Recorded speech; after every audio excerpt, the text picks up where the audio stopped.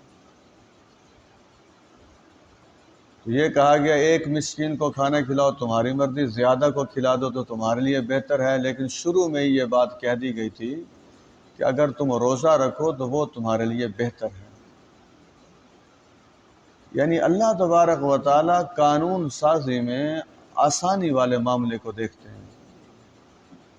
پاکستان کے جو افراد قانون سازی کا کام کرتے ہیں، کاش ان کا قرآن و حدیث کا مطالعہ بہت گہرا ہو۔ جو شخص قانون بناتا ہے کسی بھی شعبے میں، اگر اس کا قرآن اور حدیث کا مطالعہ کمزور ہے، وہ لوگوں کی نفسیات کے مطابق رہنمائی مہیا نہیں کر سکے گا۔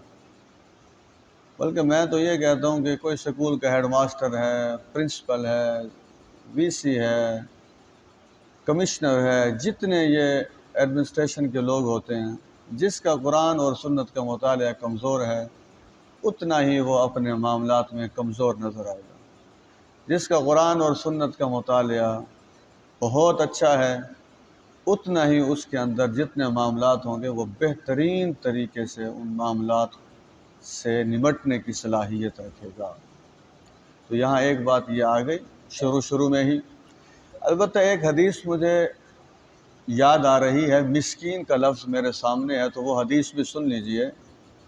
نبی اکرم صلی اللہ علیہ وسلم یہ دعا کیا کرتے تھے کہ پروردگار مجھے مسکین کی حالت میں زندگی عطا فرما، مجھے مسکین کی حالت میں موت عطا فرما، مجھے قیامت والے دن مسکین لوگوں کے گروہ میں شامل فرما دے۔ پھر سن لیجئے، ہماری تو خیر امیروں کے صف میں شامل ہونے کی ہمارے ایسے خواہشیں ہیں کہ اللہ خیر کرے۔ کیا دعا ہے کہ پروردگار مجھے مسکینوں کی سی زندگی عطا فرما، انہی کی سی موت عطا فرما، قیامت والے دن ان میں شامل فرما دے۔ حضرت عائشہ رضی اللہ تعالی عنہ نے ایک مرتبہ پوچھا تھا نبی اکرم صلی اللہ علیہ وسلم سے کہ آپ یہ دعا کرتے ہیں تو آپ مسکینی کے حوالے سے جو دعا کرتے ہیں تو اس کا کیا مفہوم ہے، کیا مطلب ہے؟ تو فرمایا تھا کہ عائشہ رضی اللہ تعالی عنہ، یہ جو مسکین لوگ ہیں یہ مالداروں سے 40 سال پہلے جنت میں داخل ہوں گے۔ جو مسکین لوگ ہیں وہ مالداروں سے پہلے جنت میں جائیں گے۔ تو یوں محسوس ہوتا ہے کہ نبی اکرم صلی اللہ علیہ وسلم کو ہر وہ عمل پسند تھا جو جنت میں پہلے لے جائے۔ اللہ کے رسول صلی اللہ علیہ وسلم کی ایک حدیث ہے، اس پر عمل کرنا میرے لیے بھی اور آپ کے لیے بھی شاید وہ مطلب ہمارے اندر کمزوری ہے، حدیث تو اپنی جگہ بالکل ٹھیک ہے۔ اللہ کے رسول صلی اللہ علیہ وسلم نے فرمایا مال کی کمی کو لوگ پسند نہیں کرتے، حالانکہ وہ ان کے لیے بہتر ہے کیونکہ اس کا حساب کتاب قیامت والا دن کم دینا ہوگا۔ لیکن آپ دیکھ لیجئے کوئی آدمی، میں تم کا لفظ استعمال نہیں کر رہا، ہم کا لفظ استعمال کر رہا ہوں، بڑا مشکل ہے۔ البتہ یہ دعا ہم ہر وقت کرتے ہیں، اللہ تبارک و تعالی محتاجی سے محفوظ فرمائے، لوگوں کے سامنے ہاتھ پھیلانے سے محفوظ فرمائے۔ یہ تو ظاہر ہے خودداری کی زندگی تو بہرحال ہونی چاہیے۔ اس کے بعد فرمایا کہ رمضان مبارک کا وہ میں نے ابھی عرض کیا تھا کہ جو اپنا رمضان بہتر گزارنا چاہتا ہے تو وہ اس رکوع کو بار بار پڑھے۔ یہ نہیں ہے کہ میں نے ایک اب 10:15 تک میں درس دے دوں گا تو ساری باتیں آپ کے علم میں آ جائیں گی۔ صحیح بات یہ ہے علم اتنی گہری چیز ہے کہ آپ 40-50 تفاسیر بھی پڑھ لیں اس رکوع کی پھر بھی تشنگی باقی رہے گی۔ تو رمضان مبارک کے حوالے سے اہم ترین چیز جو ہے وہ قرآن مجید کا نزول ہے، اس کا تذکرہ اللہ نے اسی رکوع میں فرما دیا۔ فرمایا رمضان کا وہ مہینہ ہے جس میں قرآن مجید کو نازل کیا گیا۔ گویا یوں سمجھ لیجئے یہ ساری رونقیں در حقیقت قرآن کی وجہ سے، نزول قرآن کی وجہ سے۔ نبی اکرم صلی اللہ علیہ وسلم سوموار کا روزہ رکھا کرتے تھے۔ ایک حدیث میں تو آتا ہے سوموار اور جمعرات کا، ایک روایت میں سوموار کا ہے۔ تو سوموار اور جمعرات کے روزے کے بارے میں جب صحابہ نے پوچھا تو آپ نے فرمایا کہ اصل میں سوموار اور جمعرات کو بندوں کے اعمال اللہ کی بارگاہ میں پیش کیے جاتے ہیں۔ اب ہر سوموار کل سوموار ہے نا جی، ہاں جی کل سوموار ہے، ہر سوموار اور جمعرات کو ہمیں یہ حدیثیں یاد ہونی چاہیے۔ ہر سوموار کو اور جمعرات کو بندوں کے اعمال اللہ کی بارگاہ میں پیش کیے جاتے ہیں۔ اب ایک سوال پیدا ہوتا ہے کہ فرشتے تو روزانہ لے جاتے ہیں اعمال، حدیث میں ہے کہ سوموار اور جمعرات، یہ بہت سے معاملات ہیں، یہ فرشتے لے کر کہاں جا کے اس ریکارڈ کے ساتھ میچ کرتے ہیں، پھر وہاں سے اللہ تبارک و تعالیٰ کے پاس جاتے ہیں، یہ سارا نظام ہے۔ ہمیں یہ پتہ ہے کہ جو نبی اکرم صلی اللہ علیہ وسلم نے فرما دیا اس سے زیادہ سچی بات نہیں ہو سکتی، ہمارا اس پر ایمان ہے۔ تو فرمایا ہر سوموار اور جمعرات کو اللہ تبارک و تعالیٰ کے ہاں بندوں کے اعمال پیش کیے جاتے ہیں۔ میں محمد صلی اللہ علیہ وسلم اس بات کو پسند کرتا ہوں کہ جب میرے اعمال اللہ کے پاس پہنچیں تو میں اس وقت روزے سے ہوں۔ احتیاط دیکھیے اور تصور کیجیے۔ ساتھ ایک اور حدیث بھی یاد کر لیجیے، اس میں خوشخبری بھی ہے اور تنبیہ بھی ہے۔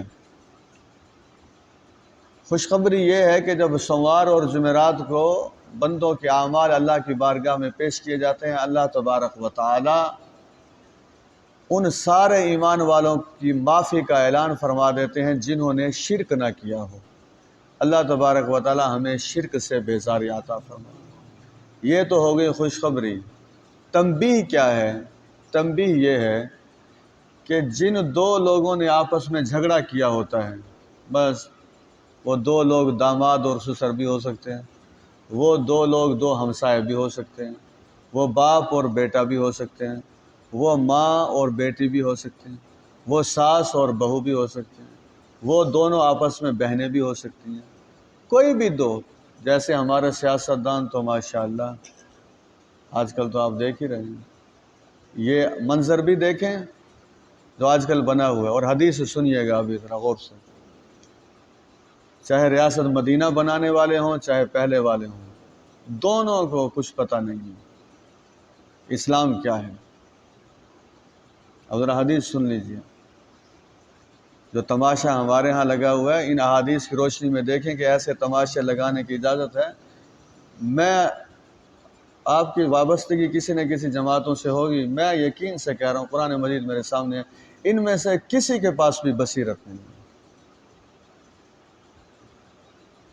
میں سب سے پہلا معیار یہ زبان کی گفتگو ہے۔ نبی اکرم صلی اللہ علیہ وسلم نے فرمایا تھا سب سے زیادہ جو لوگ جہنم میں جائیں گے وہ زبان کے غیر محتاط استعمال کی وجہ سے جائیں گے۔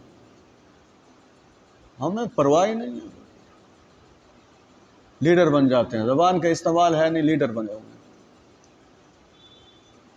اب حدیث سن لیجیے، پھر گالیاں بھی دیتے ہیں ساتھ۔ اگر کوئی ایسی حق والی بات بتا دے تو اس کے پیچھے ایسے کمنٹس آئیں گے کہ اللہ کی پناہ۔ حدیث یہ ہے کہ اللہ تبارک و تعالی ساروں کی معافی کا فیصلہ فرما دیتے ہیں سوائے ان دو لوگوں کے جن کے دلوں میں ایک دوسرے کے لیے نفرت ہوتی ہے۔ اللہ تبارک و تعالی فرماتے ہیں ان کے معاملے کو ملتوی کر دو، ان کے معاملے کو ملتوی کر دو۔ 3 مرتبہ میں بھی اس لیے پڑھ رہا ہوں، حدیث میں بھی 3 مرتبہ ہے، ان کے معاملے کو ملتوی کر دو جب تک یہ آپس میں صلح نہ کر لیں۔ حدیث میں یہ ہے، اور ہم خوش ہیں جی ہمارا فلاں جماعت سے تعلق ہے، ہمارا فلاں جماعت سے تعلق ہے، ہم فلاں کو پسند کرتے ہیں۔ یہ بھی اغیار کی سازش ہے، امت کو ٹکڑوں میں تقسیم کیا ہوا ہے۔ یہ فرعون کے بارے میں انشاءاللہ پڑھیں گے سورۃ قصص میں جا کر۔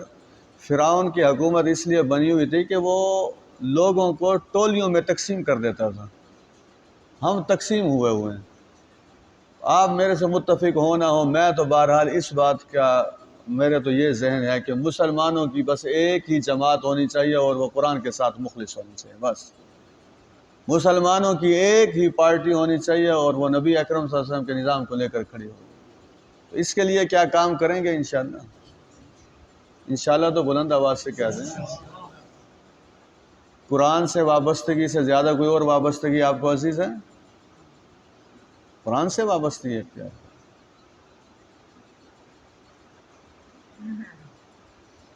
ہاں وہ حدیث اصل میں ایک تیسری بھی ذہن میں تھی، وہ قرآن کے نزول کے حوالے سے ہے کہ ایک حدیث میں صرف سوموار کا روزہ رکھتے تھے نبی اکرم صلی اللہ علیہ وسلم، سوموار اور جمعرات کا بھی ہے، یعنی سوموار کا کیوں رکھتے تھے؟ تو پوچھا گیا تو جواب یہ ارشاد فرمایا سوموار کو میں پیدا ہوا تھا اور سوموار والے دن ہی میرے اوپر پہلی وحی نازل ہوئی تھی۔ تو اس کا مطلب یہ ہوا نبی اکرم صلی اللہ علیہ وسلم کو بھی اس برکت والے وقت کی قدر بہت زیادہ تھی کہ جب آپ غار حرا میں تشریف رکھتے تھے اور حضرت جبرائیل علیہ السلام وہاں موجود حاضر ہوئے تھے، اور پھر وحی کا سلسلہ جو سورۃ علق کا ہے۔ اب یہ آیت جو قرآن مجید کی میرے سامنے ہے، اسے آپ ذرا ترجمے کی حیثیت سے جاننے کی کوشش کریں۔ فرمایا رمضان کا وہ مہینہ ہے جس میں قرآن مجید کو نازل کیا گیا۔ اب اس کی خصوصیات کیا ہیں؟ پہلی خصوصیت ھدی للناس، لوگوں کے لیے یہ ہدایت ہے۔ مجھے بتائیے کہ دنیا اس وقت 200 ممالک ہیں، ان میں سے کتنے ممالک ہیں جو قرآن مجید سے ہدایت لے رہے ہیں؟ سوچیں ذرا۔ جن ممالک کا نام لیتے لیتے ہماری زبانیں تھکتی نہیں ہیں، کیا وہ قرآن سے ہدایت لیتے ہیں؟ یہ لفظ یہ نہیں ہے ھدی للناس، لوگوں کے لیے ہدایت، یعنی دنیا کے جس کونے میں بھی کوئی آدمی موجود ہے اسے ہدایت کے لیے کس کے پاس آنا پڑے گا؟ قرآن مجید کے پاس آنا۔ افسوس ہوتا ہے، دیکھیں ہم کو معاشی ترقی کے خلاف نہیں ہے، میں تو حیران ہو جاتا ہوں جب لوگ چائنا کی مثال دیتے ہیں، ہمیں چائنا جیسا ہونا چاہیے۔ بھائی آپ معیشت کے حوالے سے وہاں سے کوئی حکمت آپ کو ملتی ہے، آپ لے لیجئے۔ کلی ہدایت تو قرآن مجید میں۔ آپ جانتے ہیں چائنا والے کیا کرتے ہیں؟ جب کوئی آدمی فوت ہوتا ہے اس کی گردن وہ چھری سے کسی اور چیز سے کاٹ لیتے ہیں، اس کے جسم کے 16 ٹکڑے کر کے یا 8 ٹکڑے کر کے بلندی پہ پھینک دیتے ہیں۔ ہم اپنے مردوں کے ساتھ یہ کرنے کے لیے تیار ہیں؟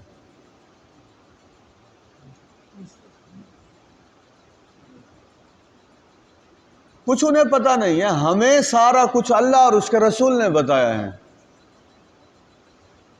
یہ جو ھدی للناس ہے، ہدایت، اب کس معاملے میں ہدایت؟ عقائد کے معاملے میں ہدایت ہے، عبادات کے معاملے میں ہدایت ہے، اپنا مال کمانے کے بارے میں ہدایت ہے، مال خرچ کرنے کے بارے میں ہدایت ہے۔ اسی طریقے سے آپ دیکھیے، اب یہ آگے ایک آیت کا حصہ آ رہا ہے، میں یہی اس کی تشریح کر دوں۔ اتنا بہترین الفاظ کا چناؤ کیا اللہ تبارک و تعالی نے شوہر اور بیوی کے رشتے کے لیے، کہ فرمایا کہ یہ جو عورتیں ہیں یہ مردوں کا لباس ہیں، اور جو مرد ہیں وہ عورتوں کا لباس ہیں۔ اب شوہر اور بیوی کے رشتے کی اس سے بہترین تصویر کھینچی نہیں جا سکتی۔ اب بیوی کے کیا حقوق ہیں، وہ ہدایت تو قرآن مجید میں ہے، احادیث میں ہے۔ یعنی آپ تصور کیجئے، میڈیا جو مرضی باتیں اچھالتا رہے، امت مسلمہ کے حوالے سے یہ کہا جاتا ہے کہ جی عورتوں کے حقوق جو ہیں، پھر کچھ ہمارے NGOs بھی بن گئی، انہوں نے بھی آوازیں لگانا شروع کر دی۔ اب میں آپ کو بتاتا ہوں، بیوی کے حوالے سے ایک بات میں آپ کے سامنے رکھ رہا ہوں۔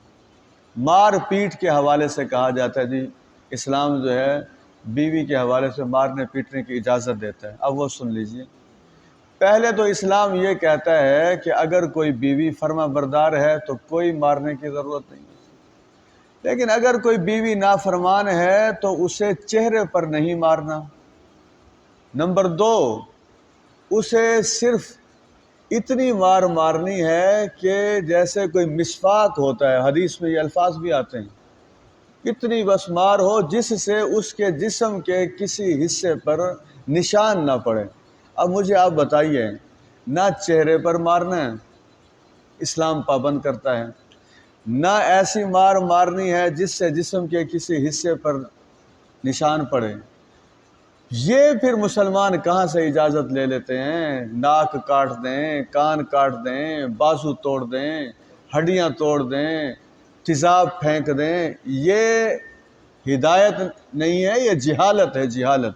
افغانستان ایک ملک ہے، ٹھیک ہے، جو معاملات بہتر ہیں بہتر ہیں، لیکن جو معاملات غلط ہیں وہ غلط ہیں۔ اگر کسی ملک میں عورتوں کو لاٹھیوں سے مارا جاتا ہے اور یہ وہاں کے لوگوں کی خوبی سمجھی جاتی ہے تو یہ کوئی خوبی نہیں ہے۔ اصل مسئلہ کسی کا ہے ہی نہیں، اصل بات تو اسلام کی ہے۔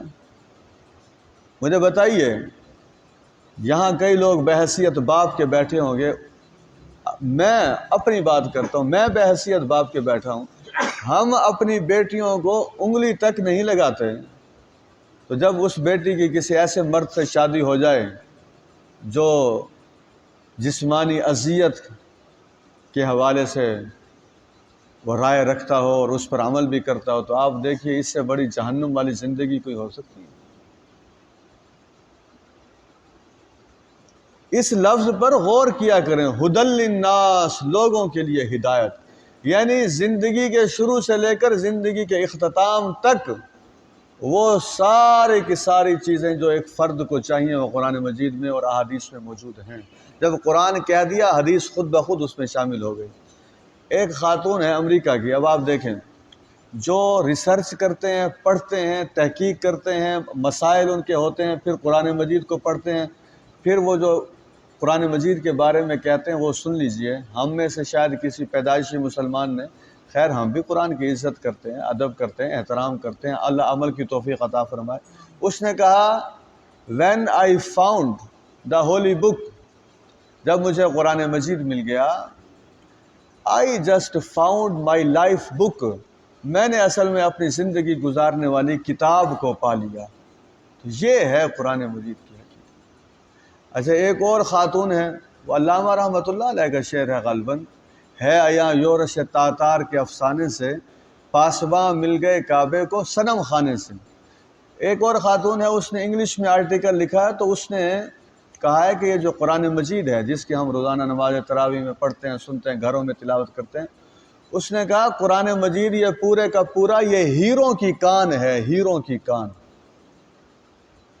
اب آپ تصور کیجئے، ہم سب کے گھروں میں ہیروں کی کان موجود ہے۔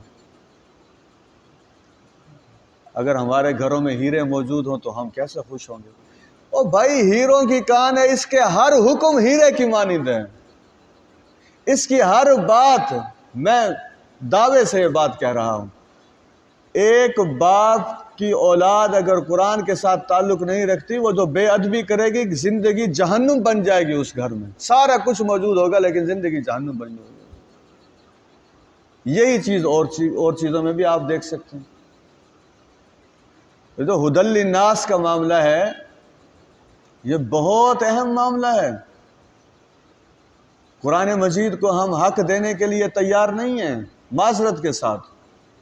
یہاں ایک غیر حافظ کو آپ کھڑا کر دیں گے قرآن مجید سنانے کے لیے؟ مجھے بتائیے، کھڑا کریں گے؟ کوئی غیر حافظ ہو، آپ کہیں گے کہ تراویح میں قرآن مجید، اول تو وہ جسارت ہی نہیں کرے گا، وہ آئے گا کیسے؟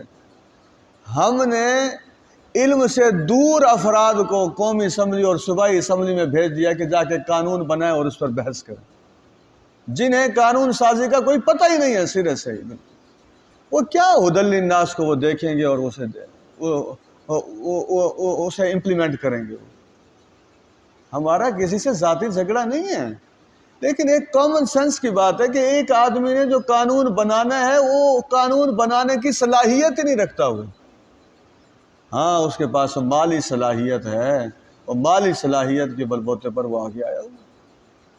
تو ھدی للناس پہلی خصوصیت قرآن مجید کی۔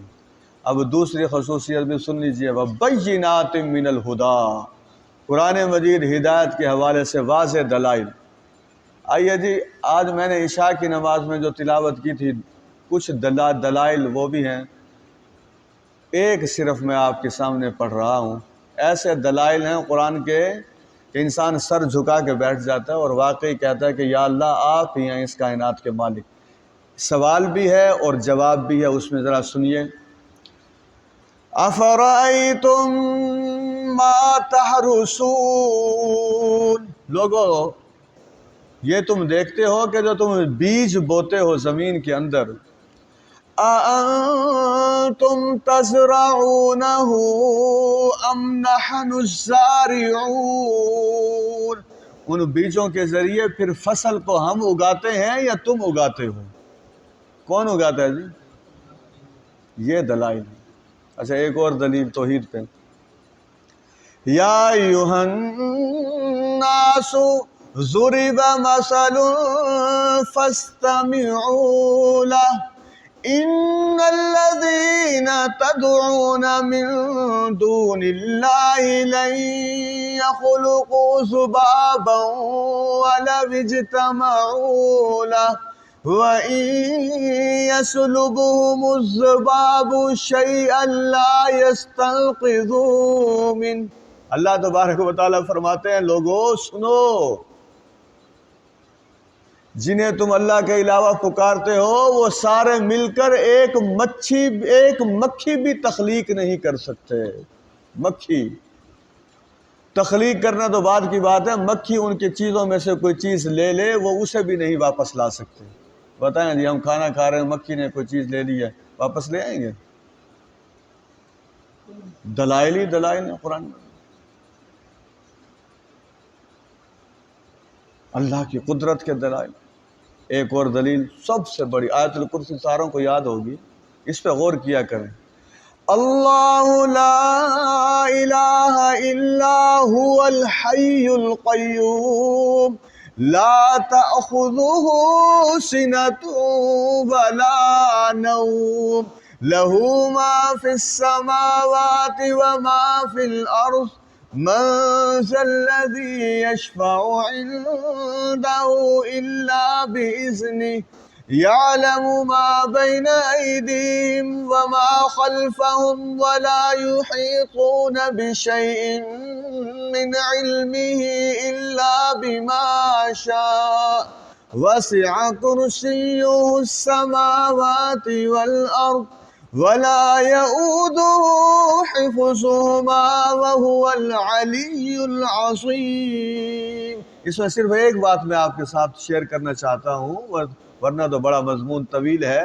اللہ تبارک و تعالیٰ جو اس کائنات کو چلا رہے ہیں ان کی یہی خصوصیات ہی ہونی چاہیے، نہ انہیں اونگ آتی ہے نہ انہیں نیند آتی ہے۔ ورنہ آپ دیکھیے جتنے لوگ کام کرنے والے ہیں، ڈرائیونگ کرنے والے ہیں، کوئی چیز لکھ رہے ہیں، کوئی چیز تیار کر رہے ہیں، خود قرآن مجید کی ہم تلاوت کرتے ہوئے کتاب ہمارے ہاتھ میں ہے، اس وقت نیند آئے تو پھر چیزوں کی کیفیت کیا ہوتی ہے؟ اس سارے کائنات کے نظام کا درہم برہم نہ ہونا یہ بتاتا ہے کہ اس کائنات کا جو خالق ہے وہ نیند سے پاک ہے، اور کوئی ہے نیند سے پاک؟ دلائل ہیں سارے کے سارے، بہت دلائل ہیں قرآن مجید میں۔ ایک سورت اپنا نمل میں ہے 20ویں پارے میں، میں آیت نہیں پڑھتا وقت زیادہ ہو جائے گا، میں صرف بڑا خوبصورت انداز اللہ تبارک و تعالیٰ فرمایا۔ اللہ تبارک و تعالیٰ فرماتے ہیں میں نے تو یہ اتنے بارونق باغات پیدا کر دی ہیں، آپ دیکھیں کتنے باغات ہیں، تو فرمایا تمہاری تو یہ صلاحیت بھی نہیں ہے کہ تم ان باغات کا کوئی ایک درخت بھی پیدا کر سکو۔ کر سکتے ہیں؟ درخت تو بعد کی بات ہے، یہ جو کیلے کا چھلکا ہوتا ہے جسے ہم بڑے تیزی سے اتارتے ہیں اور پھینکتے ہیں، ساری دنیا کے سائنٹسٹ مل کے، یہ ہمارے ڈاکٹر صاحب بیٹھے ہیں بایو کے، ساری دنیا کے سائنٹسٹ مل کر ایک چھلکا بھی تخلیق نہیں کر سکتے۔ یہ سارا کس کا ہے؟ اللہ تبارک و تعالیٰ۔ تو یہ بینات من الہدا، واضح۔ نمبر 3 ہے فرقان۔ قرآن کے 3 خصوصیات تو آج سیکھ کے چلے جائیں کم از کم۔ نمبر 1 لوگوں کے لیے کیا ہے؟ ہدایت۔ نمبر 2 ہدایت بھی ایسے ہے جو بالکل واضح دلائل۔ نمبر 3 وہ ہے فرقان۔ ایک مرتبہ ایک پروفیسر صاحب اسلامیات کے مجھے کہنے لگے، خانے وال میں تھے، بہت سینئر پروفیسر تھے، تو کہنے لگے اگر آپ سے کوئی یہ سوال کرے کہ حضرت عیسیٰ علیہ السلام، خانے وال میں کرسچن بھی ہیں کافی، وہ علاقہ وہ کرسچنس کا تھا، اس لیے شاید انہوں نے مجھ سے یہ سوال کیا کہ حضرت عیسیٰ علیہ السلام اللہ تبارک و تعالیٰ کے بیٹے نہیں ہیں، آپ کو کوئی کہے کہ دلیل دیں، تو آپ مجھے کہنے لگے کیا دلیل دیں گے اس کی؟ تو میں نے کہا جی پراچا صاحب تھے، عبدالستار پراچا صاحب اسلامیات کے پروفیسر، میں نے کہا سر میں نے کیا دلیل دینی ہے؟ وہ جو اپنی توحید کا خود محافظ ہے اس نے قرآن مجید میں دلیل دی ہوئی ہے۔ تو وہ کہنے لگے کیا دلیل ہے؟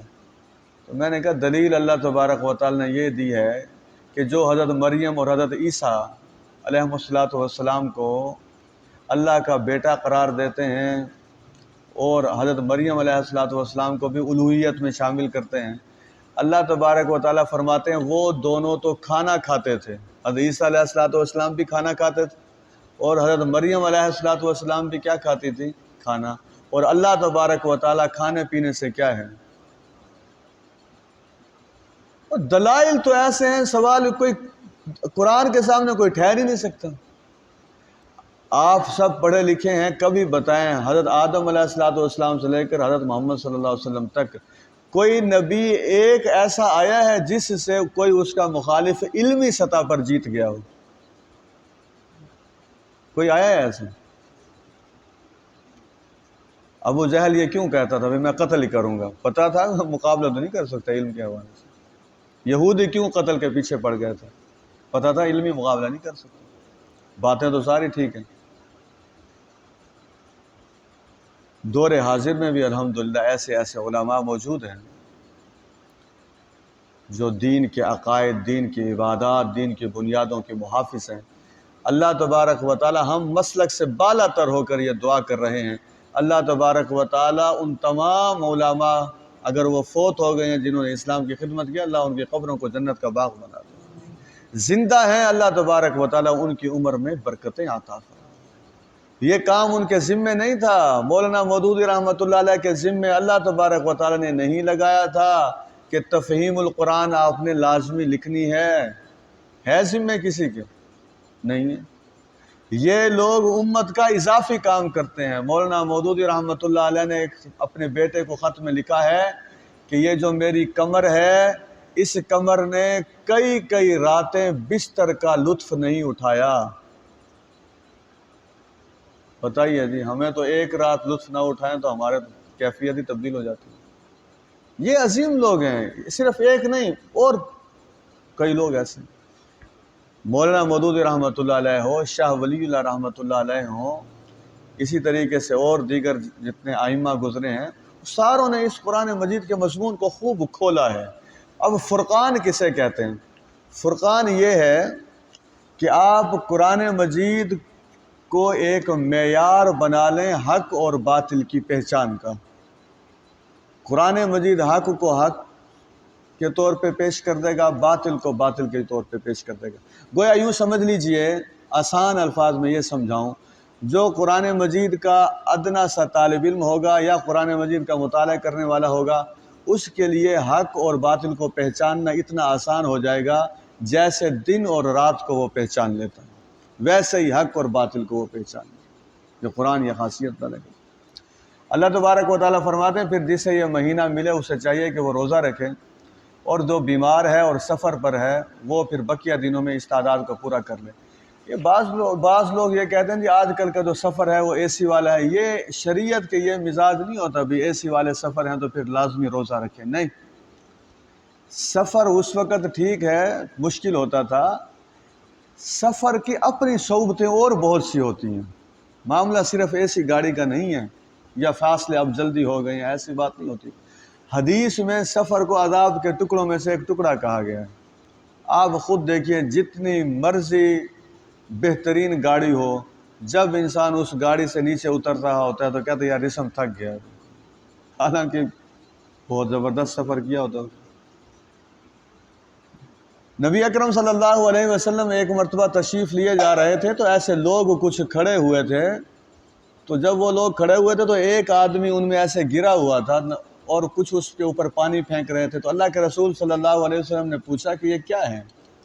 تو انہوں نے کہا یہ مسافر ہے، بس اس نے روزہ رکھ لیا تھا، وہ روزے کی وجہ سے اب یہ صحت اس کی بگڑ رہی ہے اور یہ کیفیت ہو گئی ہے۔ تو آپ نے تاریخی جواب ارشاد فرمایا تھا کہ یہ کوئی نیکی نہیں ہے، یہ کوئی نیکی نہیں۔ اسلام آسانی کا قائل ہے، ہاں اجازت ہے۔ میں یہ نہیں کہہ رہا کہ آپ سفر میں روزہ نہیں رکھ سکتے، میں یہ کہہ رہا ہوں کہ روزہ رکھ لیں تب بھی ٹھیک ہے، روزہ نہ رکھیں تب بھی ٹھیک ہے۔ اسی طریقے سے جو مریض ہیں، مریض کے لیے ضروری نہیں ہے کہ وہ بالکل مرنے کے قریب ہو تو اس مریض کے لیے روزہ چھوڑنا آسان ہو جائے گا، نہیں۔ مرد کی شدت البتہ زیادہ، اتنا بھی نہیں کہ بالکل نارمل سی روٹین ہو۔ مسئلہ سن لیجئے، آج بھی ہمارے ایک دوست ہیں، انہیں یورین کا مسئلہ ہو گیا، تو انہوں نے ٹیلی فون پہ مجھ سے پوچھا کہ جی میرے 10-11 بجے میری یہ کیفیت ہے، تو اب میں کیا کروں؟ اگر تو ہے بیماری زیادہ، روزہ رکھا ہوا ہے، تو پھر روزہ آپ توڑ دیں، میڈیسن یوز کریں، جو بھی ہے ڈاکٹر سے پوچھ کر، بیماری کی شدت ہے اس میں پھر کرنا کیا ہوگا، قضا ہوگی روزے کی، وہ دوبارہ آپ روزہ رکھ لیں گے۔ لیکن اگر بالفرض بیماری بالکل ادنا درجے کی تھی، کوئی ایسا مسئلہ نہیں تھا، تو پھر علماء نے یہ لکھا ہے کہ پھر وہ قضا بھی کرے گا اور اسے کفارہ بھی دینا ہوگا۔ اس لیے چھوٹی چھوٹی بیماریوں پر روزے کو نہیں توڑنا چاہیے۔ یہاں سے وہ مسئلہ بھی سمجھ لیجئے، قے کے حوالے سے لوگ عموماً پوچھتے ہیں جی قے آ گئی ہے، تو یہ جو وومیٹنگ ہے یا قے ہے، یہ چاہے منہ بھر کے آ جائے، جیسے بھی آ جائے، سوال صرف یہ ہے کہ قے خود آئی ہے یا قے کو لایا گیا ہے۔ اگر تو آ گئی ہے قے خود، پھر روزہ برقرار ہے۔ لیکن اگر کسی نے خود انگلیاں ماری ہیں یا کوئی بھی ایسا طریقہ اختیار کیا ہے، وہ مصنوعی طریقے سے قے کو لے کر آیا ہے، اس سے پھر اس کا روزہ ختم ہو جائے گا۔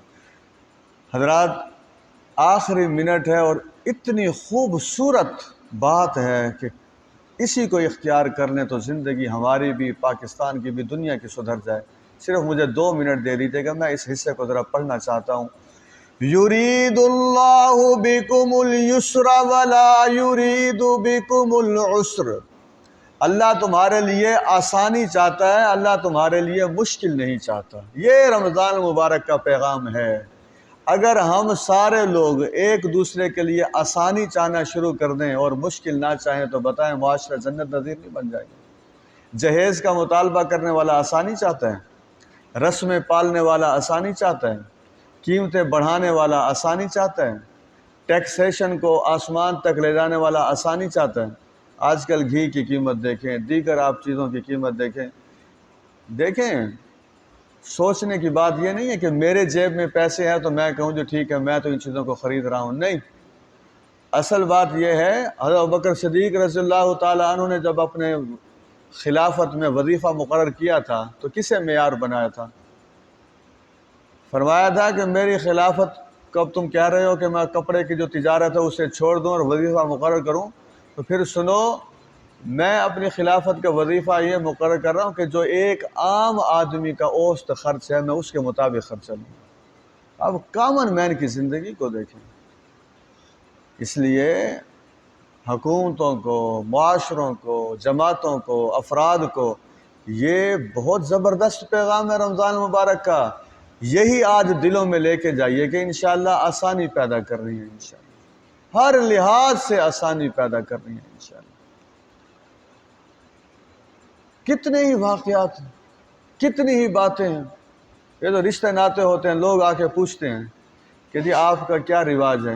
ابھی بلکہ یہ دیکھ لیجئے، کوئی فوت ہوتا ہے اس وقت بھی پوچھتے ہیں اور ویسے بھی پوچھتے ہیں کہ آپ لوگوں کا کیا رواج ہے جی، ماموں کو، پھپھی کو، فلاں فلاں کو کپڑے دینے ہوتے ہیں۔